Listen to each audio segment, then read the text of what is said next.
I understand is after 9/11, you decided to join the military. You had a calling to join the military. Tell me a little bit about that. Well, 9/11 happened, and I think like most Americans, I didn't freaking believe what happened. I was at home, and the news came, and I honestly I didn't believe that it happened. It was a phone call from my old sister-in-law saying New York got bombed, and it was my one day to sleep in that day. I was working 2 jobs at the time, and I was a little pissed because it was my sleep-in day, and phone's ringing off the hook. My son's mom answers, and she's upset, screaming about New York getting bombed. And I just remember rolling over and just not even giving it much thought. And I just told her, nobody bombs New York. Stop. You're being ridiculous. Her little sister was very, very, very upset.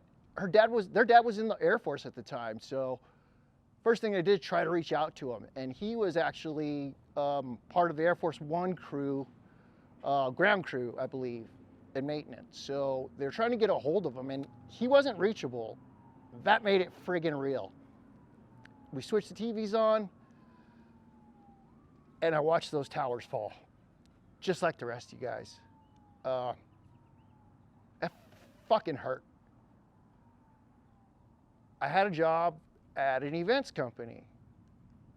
It was a party company. It wasn't party time anymore. It was, for me, time to ensure my son had a place to live and thrive. He wasn't even being born yet. He was months away. But I needed to have that for him. And I did what I thought was right. I went down to the recruiter station. I actually went to the Marines. They had the coolest uniforms, right? Everybody knows that. And I walked in and full of spit and vinegar. I'm here. I'm here to do the dance. And they looked at me, they talked to me, and they're like, all right, you complete high school? And I'm like, nah, I got a GED, so that's a good enough diploma. And honestly, that's actually not good enough for the Marines. You need a full-fledged diploma. So I was kind of set back by that. And I turned to my left, and I walked right over to the Army recruiter. And I basically told him, hey, I'm here. I'm yours. And I think I was looking for some revenge and payback at that time, not knowing what that really meant at all.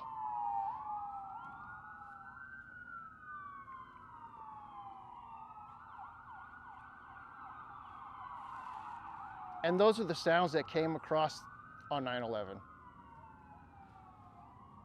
So, not knowing what I was really asking for in that recruiter's office, I went in and I didn't know what to happen. They asked me if I could take the little test, which is the ASVAB. I wanted revenge, and I wanted to kick in doors and do the damn thing. I didn't know what that meant. I was Army ignorant.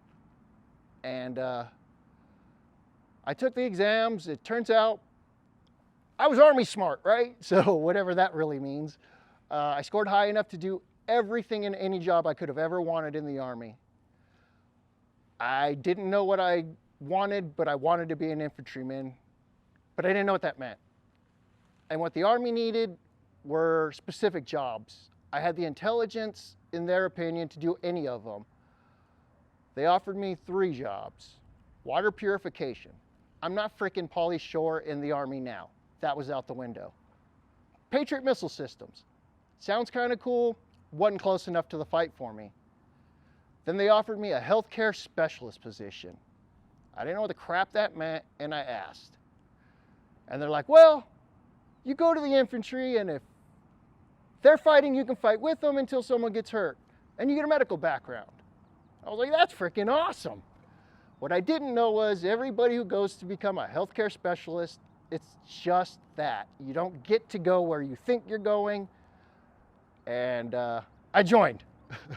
Sign the paperwork. Sign that contract. The contract that says, you belong to us, but if you make it through this and something happens to you, we got you on the other end. And I was like, deal. Awesome. I went to medical school. Actually, I went to basic. Actually loved it. Turned out to be like the coolest obstacle course in the world. Went on to medical training. That scared the crap out of me because I had no medical background, and it was a difficult thing. And you wait a long time to get your orders to find where you're going. I didn't know what it was, and it was the end of our training. I still hadn't got orders, and then I got them. And I'm looking at this sheet of paper, and it says, the 101st Airborne, Fort Campbell, Kentucky. I still don't even know what that means, and I should feel like a fool for this. This is one of the most famed and heralded units in the United States Army. It don't get any friggin' better. And so I got my shot, still not understanding what it meant. The 101st was actually already deployed for the invasion, and I missed the invasion. I was still back at Fort Campbell receiving training and things of that nature. That was started in 2003. Come September 2005, my unit was deployed. And prior to that, we trained. We trained and we trained. I trained and learned to be an infantryman, and I was trained by the best. The 101st Airborne, it just doesn't get any better. My medical personnel, they trained me to do things I didn't even know were possible, and I was just hopeful I would be able to accomplish these things. 2005, September. I get to Iraq. We get to a place called the Triangle of Death. This isn't a joking name. This is actually the real deal. Day one, I get outside the wire. It already started. There was no warm-ups to combat for me. There was no, hey, let's take it slow. Let's ease on into this. Day one, it was game on. I left the wire, and yeah, war started. It didn't think to wait for me. I don't want to get too in depth into that story, but we engaged the enemy. We eliminated the enemy that day. We did take some hits. We survived them. And I was able to move forward. That was probably by far the hardest, most difficult 12 months in my entire life. I saw things I didn't believe, took part in events that will forever change my brothers and I, my sisters and I. And I think it was for the best. It made us better people. It made us stronger Americans. We fought for us. We fought for America. And we came home. That was our payment. We were lucky. We came home. And that's really where our war kind of starts. We survived the battle, but our war began when we got home. For me, it did. And I'm going to get a little bit into that now. I left the Army after multiple deployments. I did 3, 2 in Iraq and 1 non-kinetic. It was a very nice, relaxing deployment, and I actually enjoyed it to have that relaxation. I got out of the Army after doing 11 plus years. I was no longer Doc. Even joining the reserves, it wasn't where I belonged. And it was time to make that transition from one world to another. And I was always wanting to do the best for myself and my future to come. I wasn't sure what that would entail. I had no idea what my world was going to become. So I did what I thought was the dutiful thing. I went and did what I was instructed, what I was told. Get to the VA. They're there to help. They're there to make your life and transition into civilian life better. They're gonna help you medically. They're gonna honor their contract that you signed. These are the things we were taught and told and reinforced through the Army. So I did those things. I went to the VA. I did their paperwork. I went through some uncomfortable times. I did what they said to do. I was honest. I was forthright in whatever I thought, what I felt, where emotionally and mentally I was at, where I thought I was heading, and it was kind of bright and more dark than I thought. And the VA solution struck me in a bad way. I went to people who had no idea where I was in life, the things we had accomplished, the sacrifices that were made for our country, and all they wanted to do was hand me a mountain full of pills. That was their answer. Let's drug these fuckers. If they don't care and think, that's good. Well, that's not good. That's not good enough, and that's not what we fought for. And it bothered me. But still, there I was, doing what I thought was right, or what I was told was right. Take your pills. Be a good veteran. Do as you're told, and you will be okay. That's a fucking lie. I wasn't okay. I was numb to the world around me, to my very existence. It didn't even scare me. It didn't scare me that I didn't care if I lived, whether I died, whether I made an impact in my everyday life. And that was just not good enough. I had a series of ups and downs in life. I didn't do the right things all the time. And then all of a sudden, a moment in my life that will forever have changed me. My nephew had just had his birthday, and being the cool uncle that I am, I got him a Nintendo 64. We were playing GoldenEye, right? Best game you can get for the 64. We're downstairs enjoying a good game. Younger nephew's upstairs watching the Dodgers. Pollock hits a 3-home run game. Bad. Good, Pollock. Bad thing, we're watching my other nephew. All of a sudden, I started feeling funny. Started getting warm flashes. Started feeling off. So I went outside to kind of cool down. I never want to show weakness in front of my nephew. I want to be a rock for him, hard rock. So I tried to gather myself. It didn't work. I felt it getting worse. I went to our bathroom that was downstairs. It's actually a half bath.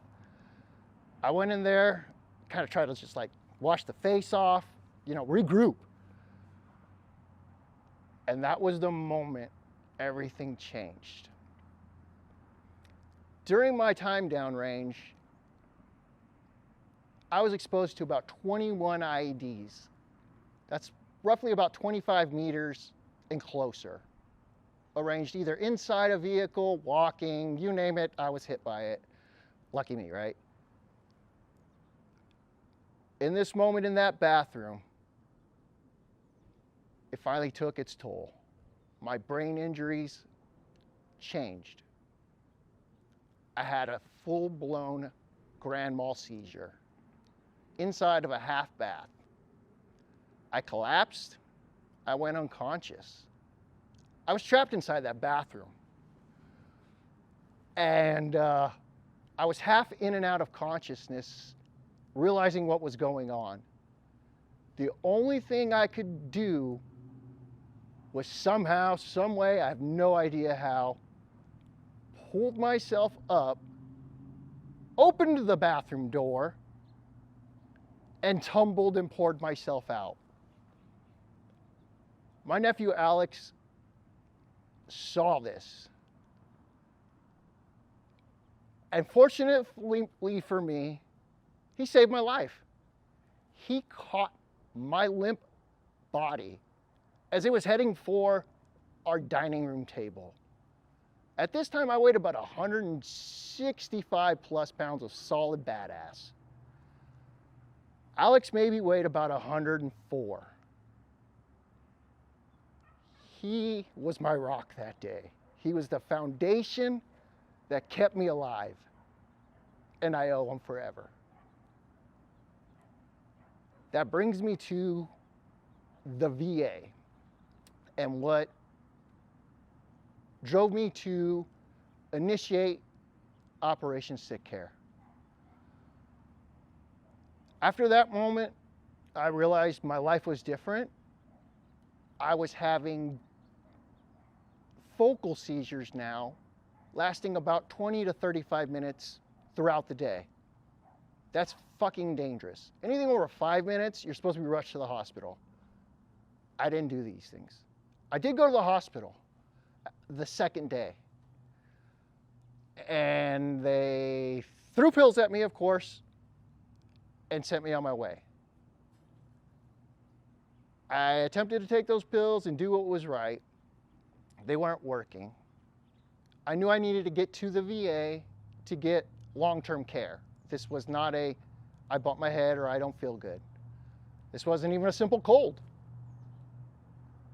I called the VA. I think I called them. I believe I was trying to do this at the time. I have a healthcare provider now that's my brother, so he does a lot of this stuff now. But back then I got on the phone and I attempted to arrange my own health care. The VA at this point was not trying to help me. They were offering me an appointment, I believe it was close to 6 months away. The ER said I should be seen in 72 hours. They didn't care. They didn't bat an eyelash, and they just said, well, maybe we're going to go ahead and do the Mission Care Act for you. This is supposed to be a fail-safe for us, a place where we can get the treatment we're supposed to get, that we're deserving of. And that's not what happened there either. The people in the mission care and the community care still didn't help. They were talking about appointments 4 or 5 months out. I was still having crazy seizures all day long. I somehow got through to one of the ladies and she made it happen, and I got finally in to see a neurologist about 90 days later. Not acceptable. And it was just a fight to get that far. We were able to get into the neurologist. It took some time. We got our medications worked out. That wasn't easy either. It's a trick, or not a trick, I should say. It's just a process.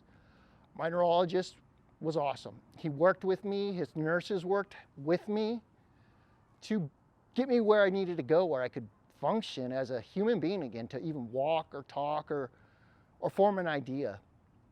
And I was feeling better. I was becoming alive again. And there it came again, a new moment in life. Right after Christmas, December 27th, 2021,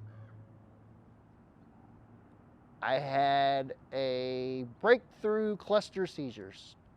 It was not pretty.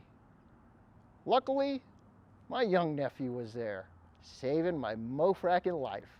This kid, without batting an eyelash, at 14 people, 14 years old, okay? There's 32-year-olds who can't even operate simple machinery without fear of, I have no idea what.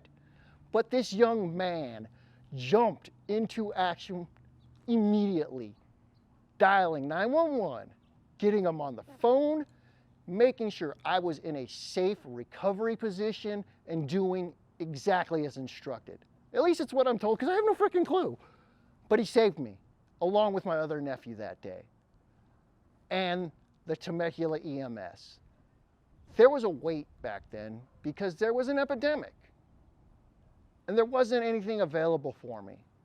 But the fire chief that showed up, turns out he was in the Navy, and he made sure veterans would back up veterans. They would support each other, they would love each other, and they would ensure we got the help we needed. It wasn't the VA, it was a veteran that helped me, that got me to where I needed to be to ensure I'd live again, to give me another chance at hope and life. That's what we need, not this crap the VA gives us. And that pissed me off enough to start Operation Sick Care. Because now I was stuck with only half a working body.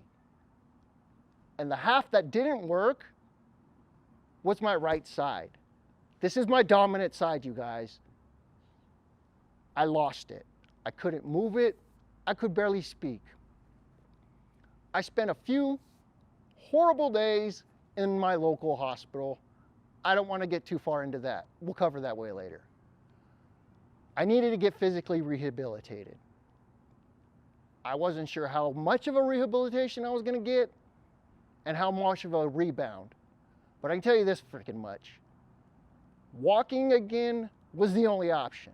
It wasn't, how long is it going to take to scoot around or sit up? It was, how much time will it take to walk again? Every doctor, nurse, all of these people, lovingly and kindly, just were like, let's just take it easy. None of them really were going to give me that okay, that, hey, you're going to walk. It's not a matter of if, it's just when. No, it was more of a, don't worry, just kind of wobble. I wasn't happy with that. I'm not good with that. I finally got the bless off to be rehabilitated. The VA got me some in-home care. And it was fun. It was enjoyable. It lightened my spirit. It got my body moving again. It let me know I can do this. But I wasn't sure how. I made it through those courses, but now it was time to get difficult. It wasn't time to just stretch and get the blood flowing. I needed to get to my goal. So we put in for more rehabilitation. I was approved for that physical therapy, and I was excited because I was going to get to show the world, or show myself actually, I am what I'm made of, and that's just pure determination. I got sent to a physical therapy office that was right around the corner. We were trying to make it easy for me. And I get there and I was geared up. I was all about modern medicine. Let's shove things up my hoo-hoo and let's hit the ground running, upside down, anything you could think of that was wild. I wanted to be the crash test dummy. Not what I walked into. I walked into the complete opposite, and it was exactly the miracle I didn't know I needed. with a doctor and her team that are outstanding. I was very put off at first there. I wasn't going back. I even told my brother, like, nah, we don't jive. And I went back home and I was kind of like, this isn't me. I need some. And the doctor was more of a, let's just let it be. We're gonna work this. She was a very not me, anti-me, complete opposite. But when I was deciding I needed to do this, for everything I had, I'd put into it, that I would do anything and everything it would take to walk again. to get on my feet and to move. So I resolved myself to this rehabilitation group in Temecula wasn't what I was asking for, but it was what I needed, and I resolved myself to letting the world and the universe take me where this journey was going. I had to let go. It wasn't for me to control, it was me to participate in. It was me to just breathe openly and freely as much as I could, and that was not easy. That was probably the hardest thing, was letting go of the control, because I'm freaking Doc. I fix people. I don't get broken. And that's when it hit me. I needed to learn to live unbroken, not broken like these VA fucksticks want me to be. I refuse that. It's never gonna happen. So stop trying to do it. All you PMNR, physical therapy people down at Loma Linda, I got you. I'm coming for you. You think it was okay to tell me, oh, you got a beautiful walker, why don't you just stay in that? Hell no. I even bought that walker. You didn't provide it for me. And yeah, it is bad. It's beautiful. Just like all my other equipment. I'm investing in me, not you. You're not gonna hold me back. You're not gonna give me big spoons and canes and all that crap. I'm gonna walk, and I'm gonna do it for me. And I'm gonna do it for everybody who sacrificed all of their tomorrows so I can have my today. So I can walk. So my brothers and sisters can see what we're made of. And I'll be damned if the VA, their bureaucracy, and all their crap will stop me. Never again. I'm in the fight, and I'm staying in it. That's all there is to it. Watch yourselves, because I'm coming for you. Legislation will be changed, and it's this mofecker that's going to do it. I need your help, folks. I need America to back me, because they're not listening. They don't freaking care up in Capitol Hill. And if you don't think you're going to get the right ways by sitting by and being idle and quiet, you're mistaken. I'm going to be a squeaky wheel, and I'm coming out. And I'm going to come out loud, and I'm going to show what they're doing to us. We're not going to be abused. We're not going to be left on the sidelines. We didn't fail our country, and we're not going to be failed. That's all there is to it. I appreciate you guys taking the time to listen to me, and I hope you heard my message. Thank you very much.